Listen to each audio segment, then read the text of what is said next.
Mutton fry ఎలా ready చేయాలో చూద్దామా. ఒక కుక్కర్లో మంచిగా కడుక్కున్న మటన్ని అందులో వేసుకోవాలి. ఇప్పుడు కొద్దిగా పసుపు, అల్లం వెల్లుల్లి పేస్ట్, కారం, తగినంత సాల్ట్ వేసుకొని మొత్తం మిక్స్ చేసుకోవాలి. కొన్ని నీళ్ళు పోసుకొని మూత పెట్టేసుకొని 3 విజిల్స్ వచ్చేంత వరకు ఉడికించుకోవాలి. చూపించిన విధంగా ఉడికితే సరిపోతుంది.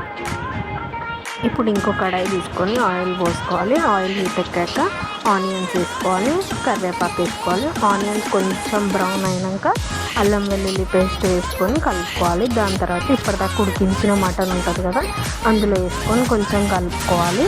కలుపుకున్నాక కారం వేసుకోవాలి కొంచెం.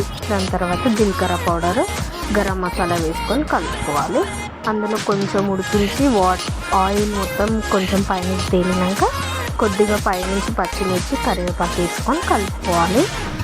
పచ్చిమిర్చి, కరివేపాకు ఫ్లేవర్ కొంచెం అందులోకి పోయినాక మొత్తం దగ్గర అయిపోయాక ఇంకా పైనుంచి కొత్తిమీర వేసుకొని కలుపుకుంటే మటన్ ఫ్రై రెడీ. మీకు కనుక మా వీడియోస్ నచ్చినట్టయితే లైక్ చేయండి, షేర్ చేయండి అండ్ కామెంట్ చేయండి.